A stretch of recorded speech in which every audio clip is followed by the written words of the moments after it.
Let's start off by talking about how to acquire unlimited ancient technology points.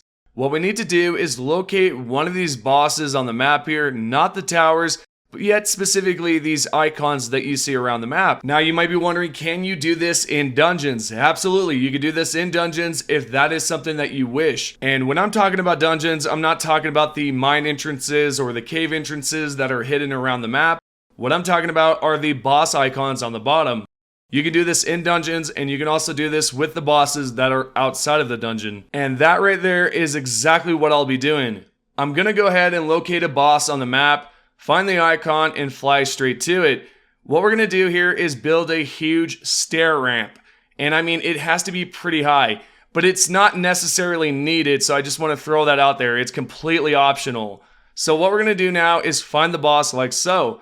If you would like to, you could definitely build a huge stair ramp like so. And the reason why I said this right here was unnecessary, or that you technically do not need it, is because what you really need to do here is soon fall off a cliff, off your mount, something so that you fall to your death. So again, just to clarify that you do not need the ramp, you can use your PAL, you can pretty much jump off a cliff, it's entirely up to you. Alrighty then, what we're gonna do now is lure the PAL towards us and shoot the crap out of it. If you do not have a gun, you can absolutely use a method that I've shown in the past, where you lure the PAL up towards the very top portion and you delete the bottom section of the stairs. This way, what will happen is the boss will fall towards its death. That method, let alone, is great if you are solo dolo and you're doing this early game. And not to mention, you can actually use your PAL to defeat the boss, obviously, but we're gonna get into that soon, but let's just first explain the glitch. What you can tell so far is that I had to go down below and shoot him once more so that I could lead him closer because I was too far to shoot him. What we're going to do now is head to the very top and we're going to finish off the PAL. This one is super weak, so I really do not need to send down my own PAL to take him out. Yet if you want to, you can absolutely do so. So what I'm going to do now is I'm going to shoot him, finish him off completely, and then fall to my death like so. Yet here's the thing, do not make the same exact mistake I did and not build your ramp high enough, because if you don't do it, you're gonna fall, but you're not gonna fall to your death. What I had to do was instantly spawn down my jet dragon and then fly straight up in the sky and then fall to my death that way. Once your character dies, what you need to do is exit out of the game by closing the app completely or Alt F4. Now, if you happen to be on Xbox, what you can do is go to the application at the dashboard and then close the application. Then load up the game, and what you should see is that the boss has respawned, as you can tell on the map with the icon, and I have received some of those ancient technology points. I can then do this again by using the same exact technique. But I honestly don't know why I'm going up the same exact stairs. That did not help me out one bit when it came down to the glitch. I mean, sure, I did fall to my death afterwards when I used my jet dragon, yet anyways, do not make the same exact mistake that I did. But what we're gonna do now is continue on and talk about the second glitch, which is a great way to stack your damage. Before we continue on, I do want to give credit to a Discord user on the Glitch Unlimited Discord named TruePGOM. I appreciate you sharing this with me, and what we're gonna do now is talk about how you can do this. We need to first locate a sweepa nearby, if I am pronouncing that correctly. You will see this one on the map that you can capture if you do decide so, but what you can do is find one out there in the wild. It just depends on how you want to do it. Honestly, the easiest method would just to locate the boss and then capture it, but yeah, it's entirely up to you and how you want to do it. If you already have one, just avoid this step. You really do not need to capture one. But yeah, so now that we have one, we are now going to locate the smaller versions, which are the Sui. The Sui, if I am pronouncing that again, I know some of you out there get a little bit aggro when someone's not pronouncing something correctly, but yeah, I'm just kind of throwing that out there. So anyways, what we're going to do now is locate a Sui, and you can find one right here on the map. You can locate a bunch of them, and there are also some that are in the North Mountains there, in the snowy section. So what we're going to do now is go ahead and locate a PAL nearby and throw a legendary sphere at it. You do not need one, but it will definitely make things easier. Especially if your effigy statue is completely maxed out and you've broken your capture rate. Yeah, definitely use a legendary. Anyways, what you want to do is grab some extra Suis here, maybe about 3 or 4, and then you want to have your sweepa in your party. If you're not aware, what you can do is actually increase your damage for each Sui in your party for your sweepa. This will increase your attack and defense, as you can tell on the left side, and as well as you can tell on the right side, I am receiving some bonuses. What we are going to do now is mount on top of our sweepa and then remove the squeeze. Then once you have removed all the squeeze, you're going to then hop off of your sweepa and then pick up all the squeeze off the ground. What you should notice is that when you check your stats for your sweepa, you're going to see on the right side that it has increased. We can then repeat the same exact steps so that we can raise that attack power up and the defense some more. For example, right here is exactly what I'll be doing. I just dropped the pals, then I'll hop on top of my mount, and then I'll go back to the party, check my pal to see if it has received the buffs, and then I'll go back and remove the rest of the smaller ones. This glitch right here should work on all pals that do give you buffs for having the smaller ones in your party. For example, like the sweepa. Alrighty, moving along here, we're going to talk about the next glitch, which is going to involve using a Fox Spark. You can find one of these pals pretty much early game, but what we're going to do is then capture one and then create the saddle for it, and this way we can actually use it as a weapon.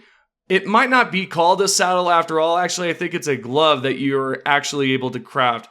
So just disregard that. But anyways, what you're going to do here is find a Fox Spark right on the map. And you can see that it's going to be these flaming fox type of pals.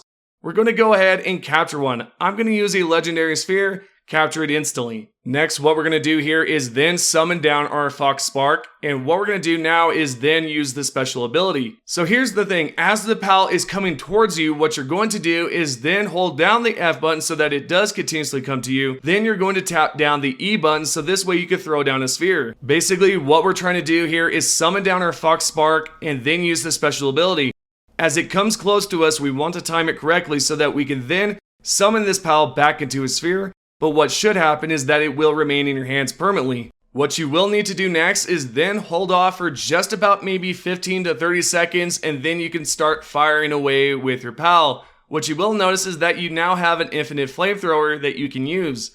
This is a pretty useful glitch and it's fun to do, and I definitely recommend trying it out because why not have an infinite flamethrower? Also, one thing to note down that you need to know absolutely is that when you do use this glitch, you're not going to be able to summon down another pal. What you will need to do is leave the game, join back, and then you should see that everything is back to normal. Not to mention, if you need to reset your pal skill, what you can do is drop the pal from your party and then pick the sphere up. Next, you want to locate the same exact pal that you just dropped, summon it down, and you should see that the skills have been completely reset. This glitch right here should help you with the infinite flamethrower glitch. Anyways, we're going to continue on and talk about something different here. What I'm going to be showing you is how to launch yourself with the Direwolf pal. We need to first locate one, which you can find one right here on the map. Once you have captured one, you then want to head back to your base and then craft down the saddle so that you can then ride this mount. These pals right here are not too difficult to capture, yet if your effigy statue is completely maxed out, you're going to be having some problems there, as I mentioned prior in this video. This is why I'm using a legendary sphere. I know a lot of you might be questioning that, so yeah, that's just why I'm using that. Just throwing that out there so that you know, again, this is why I'm using it. Continuing along here, what we're going to do is head back straight to the base, and we're going to head towards the pal workbench. We need to craft down the saddle, and if you do not have it, you need to go towards the technology, and you need to make sure that you have it available. If you do not have it available, you can go towards the third tab, go all the way down until you see the Direwolf, and you should see it exactly right here. This technology can be acquired somewhat early. You just have to be at level 9 and have the technology points for it. Next, what we're going to do is get used to the attack. As you can tell, when you do decide to use the normal attack, you're going to see that it kind of launches us forward just a tad. But what you can do with this is do something interesting. Because if you do use the basic attack and time it right, you can launch yourself when jumping. For example, right here. The thing is, if you do decide to jump too soon or too early, what will happen is that you will not launch yourself far enough and you'll just sort of drop down below. What you're seeing right now is the correct way to do it, but I do want to show you the incorrect way. For example, right here, if I do it too soon and I try to jump, I'm just going to drop. But if I do it correctly, I should launch myself forward. Once you get the hang of the timing, you should be able to do this every so often, if not all the time. So now moving along here, what we're going to do is now talk about the last and final glitch. As you can tell right here, my black market tiers are completely jacked up. For whatever reason, the game currently bugged them out to where I cannot talk to them, or they're just completely red and stuttering around like so. What you can do to fix this issue is to build a viewing cage and stick all of your black market tiers inside. Then once you have all of them inside, you can then use your mount to get yourself inside the viewing cage so you can then talk to them. The best part about this is that all you have to do is remain inside the viewing cage and pretty much unassign them and assign them back to the viewing cage to completely refresh their inventory. The best way to get inside the viewing cage is to face the sphere downwards and then summon down your pal and then mount to it like I've just done. Then what you can do from here is then go towards the party, drop the sphere, and then pick it up. Because if you do not do this, you might just end up in a weird camera screen, and yeah, you'll just have to completely reset your game. And there you go. If you guys have any questions about the glitches in today's video, go ahead and ask down below. If you would like to join the Discord, you could definitely do that. And I also have a Twitter account that you can follow as well. I will try to reply to all of those that comment. And before I go, I do want to say that if you have not subscribed and you have been stopping by the channel consistently and you're not subscribed, do that now. And I know I say that quite a lot at the beginning and sometimes at the end, but the reason for that is because a lot of you do stop by, but you're not subscribed just yet. So do that now. Turn your notifications on by clicking the bell icon on the bottom right, and then make sure that you're notified for all of the videos. With all that information being said, with the glitches and everything that I've said, thank you guys so much for supporting the channel, and I will see you all in the next video.